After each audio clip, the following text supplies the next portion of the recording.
Good morning everyone. Welcome to my YouTube channel Biology Govind Sai. Today's topic is RNA. 12th class NCERT subject Bio 6th chapter का हम RNA topic आज discuss करेंगे। इससे before हमने DNA के बारे में डिटेल से चर्चा कर चुके हैं। DNA की स्ट्रक्चर, उसकी सर्चिंग, किसने उसकी डिस्कवरी की और किसने प्रूव किया कि DNA एक जेनेटिक मटेरियल होता है। आज जो हम पढ़ने जा रहे हैं वो टॉपिक RNA है ना। जेनेटिक मटेरियल्स 2 टाइप्स के थे, ये ऑलरेडी हम पढ़ चुके हैं, RNA एंड DNA। RNA जो जेनेटिक मटेरियल्स के रूप में पाया जाता है वो बहुत कम, यानी प्लांट वायरसेज, बैक्टीरियोफेज आदि के अंदर पाया जाता है ये जेनेटिक मटेरियल के रूप में। RNA के full form ribo nucleic acid. RNA एक पॉलीन्यूक्लियोटाइड। फर्स्ट में जब इस चैप्टर की हम शुरुआत करते हैं तो हमने न्यूक्लियोटाइड के बारे में पढ़ा, पॉलीन्यूक्लियोटाइड के बारे में पढ़ा। तो भाई हमें पता चल गया है कि DNA और RNA दोनों पॉलीन्यूक्लियोटाइड चेन है। तो RNA एक पॉलीन्यूक्लियोटाइड चेन। इट बाद फर्स्ट जेनेटिक मटेरियल, और ये फर्स्ट जेनेटिक मटेरियल है, यानी DNA का इवॉल्वमेंट RNA से हुआ है। RNA पॉलीन्यूक्लियोटाइड चेन है। RNA के अंदर 3 कंपोनेंट्स रहते हैं, sugar, nitrogen base and phosphate. ये किसी भी पॉलीन्यूक्लियोटाइड के कंपोनेंट्स है। शुगर के साथ नाइट्रोजन बेस जब ऐड हो जाते हैं तो ये न्यूक्लियोसाइड बनाते हैं, न्यूक्लियोसाइड, देन न्यूक्लियोसाइड। और फॉस्फेट जब इस न्यूक्लियोसाइड से ऐड हो जाता है, फॉस्फेट ग्रुप, तब ये बन जाते हैं न्यूक्लियोटाइड। देन ये बनाते हैं न्यूक्लियोटाइड। तो दोनों टर्म ऑलरेडी क्लियर हो चुकी हैं। न्यूक्लियोसाइड एंड न्यूक्लियोटाइड का निर्माण कैसे हुआ? RNA के अंदर जो शुगर पाई जाती है, राइबोज शुगर पाई जाती है, राइबोज शुगर। चित्र देख लेते हैं राइबोज शुगर का। ये राइबोज शुगर है, OH OH HOH HOH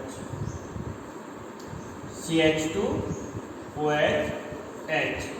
carbon की नंबरिंग करते हैं, 1 carbon, 2 carbon, 3 carbon, 4 carbon, 5 carbon. 5 carbon की है, इसलिए इसको हम पेंटोस शुगर कहते हैं। ये पेंटोस शुगर है। RNA के अंदर जो न्यूक्लियोसाइड पाए जाते हैं, RNA के अंदर जो नाइट्रोजनी बेस पाए जाते हैं, you know nitrogen base are 2 types, purine and pyrimidine, AG and cut. ये 2 टाइप्स क्या है? तो RNA के अंदर जो पाए जाते हैं, यूरिन तो दोनों पाए जाते हैं, एंड थाइमिन के स्थान पर क्या पाया जाता है? यूरिन।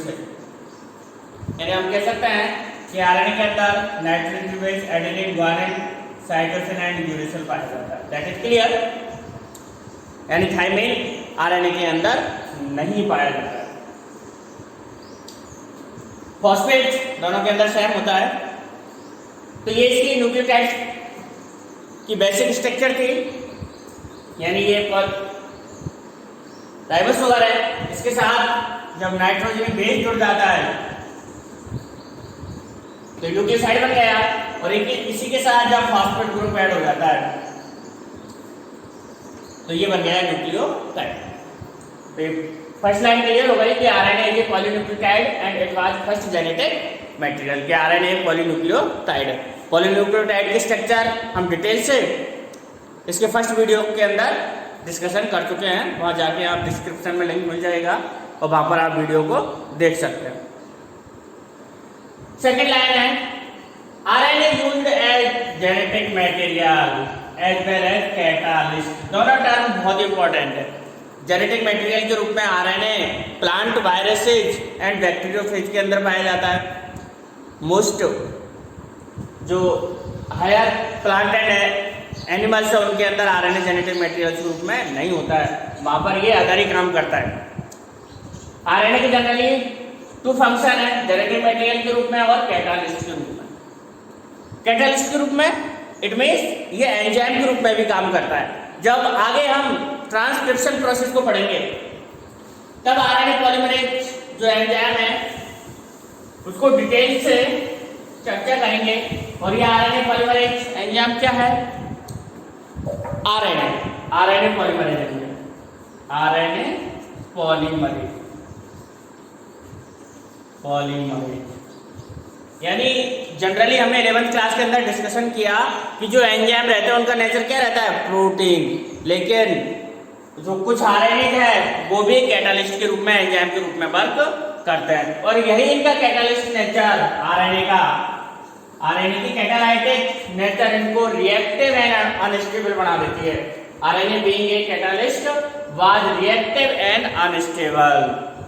और ये दोनों प्रॉपर्टी होने के कारण के आरएनए रिएक्टिव है एंड अनस्टेबल है, इसलिए ये जेनेटिक मटेरियल के रूप में बेस्ट मटेरियल नहीं है। और इससे बेस्ट मटेरियल डीएनए का आगे डेवलपमेंट हुआ है, आगे विकास हुआ है।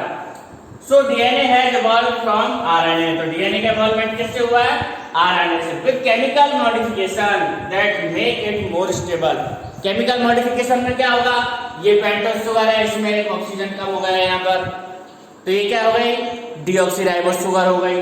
देन थायमिन के स्थान, यूरेसिल के स्थान पर क्या मिल जाता है? थायमिन, ये रिप्लेसमेंट हो गया।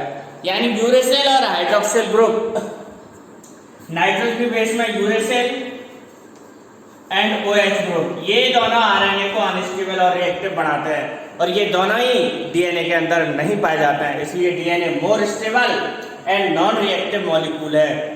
और ये दोनों प्रॉपर्टी इसके अंदर होने के कारण डीएनए को जेनेटिक मटेरियल के रूप में बेस्ट मटेरियल माना जाता है। DNA being double standard, DNA क्या है?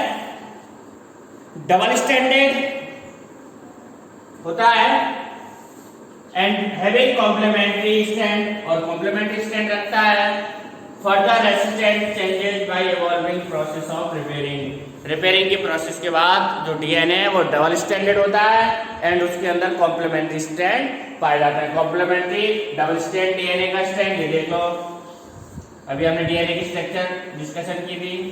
तो डीएनए की स्ट्रक्चर क्या पाई जाती है?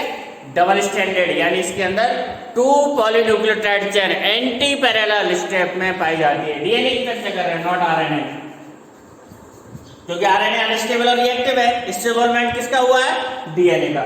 डीएनए ये चेन अगर इसकी 3 डैश 5 डैश है तो अनदर चेन होगी 5 डैश 3 डैश, यानी both polynucleotide chains are anti parallel and complementary. तो समझ में आ गई, डबल स्टैंडर्ड है डीएनए।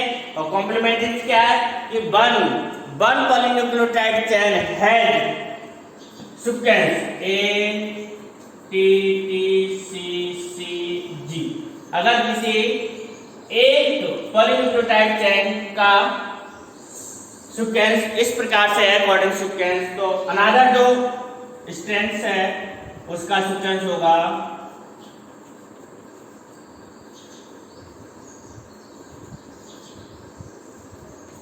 सिमिलर इस टाइप का। अगर ये क्वेश्चन में मैंने डाला था वन पॉलीन्यूक्लियोटाइड चेन का अकॉर्डिंग सीक्वेंस अगर आपको दिया हुआ है तो वो अनदर पॉलीन्यूक्लियोटाइड चेन का सीक्वेंस आपसे पूछ सकता है और आप इजीली उसको निकाल सकते हो, क्योंकि ऑलरेडी हम बता चुके हैं कि adenine and double bond by thymine. Adenine हमेशा थायमिन के साथ डबल बॉन्ड बनाता है, साइटोसिन ग्वानिन के साथ ट्रिपल बॉन्ड बनाता है। यही क्या कहलाती है? कॉम्प्लीमेंट्री कहलाती है। जबकि आरएनए क्या है? आरएनए ना तो डबल स्टैंडर्ड होता है ना ही ये कॉम्प्लीमेंट्री सीरीज उसके अंदर पाई जाती है। आरएनए जनरली सिंगल स्टैंडर्ड रहता है, हालांकि वो बीच में एक लूपिंग बना लेता है, बट वो डीएनए की तरह डबल स्टैंडर्ड नहीं होता है। आरएनए के बारे में ज़्यादा जानकारी नहीं है, बस इतनी सी ही जानकारी है, इतना ही आपके काम का है। स्ट्रक्चर वगैरह, डीएनए की प्रॉपर्टी, डीएनए वर्सेज आरएनए के दोनों कंपैरिजन हम पिछले वीडियोज के अंदर डिस्कशन कर चुके हैं। तो ये था आरएनए के बारे में कि आरएनए रिएक्टिव एंड अनस्टेबल होता है। ये फर्स्ट जेनेटिक मटेरियल है, पॉलीन्यूक्लियोटाइड चेन है, यानी तीन कंपोनेंट से मिलकर बनी होती है, ribose sugar, nitrogen base and phosphate group. Genetic material के साथ ये कैटालाइटिक प्रॉपर्टी भी रखती है, यानी एंजाइम के रूप में भी काम करती है। आज तक हम यही समझते थे या जनरली हम ये समझते थे कि जो प्रोटीन्स होते हैं वही एंजाइम होते हैं, लेकिन जब आरएनए की डिस्कवरी हुई तो इस बात का भी पता चला कि आरएनए भी एंजाइम के रूप में वर्क करता है। Best example polymerase. पॉलीमरेज क्या है? एंजाइम है जो कि ट्रांसक्रिप्शन के दौरान एमआरएनए का फॉर्मेशन करता है। कैटालाइटिक प्रॉपर्टी से रिएक्टिव एंड अनस्टेबल बनाती है। आरएनए से डीएनए का इवॉल्वमेंट हो गया, आरएनए के अंदर कुछ केमिकल मॉडिफिकेशन हो गया, जैसे थाइमिन यूरेसिल के स्थान पर थाइमिन आ गया एंड OH ग्रुप में हाइड्रोक्सिल जो समूह है उसमें ऑक्सीजन रिमूव हो गया, जिससे स्टेबल डीएनए का फॉर्मेशन हो गया। And DNA double standard and complementary है, जबकि आरएनए सिंगल स्टैंडर्ड होता है। कॉम्प्लीमेंट्री बीच बीच में पाए जाते हैं लेकिन बहुत कम। डीएनए की तरह आरएनए का डबल स्टैंडर्ड मॉडल नहीं होता है। सभी का धन्यवाद।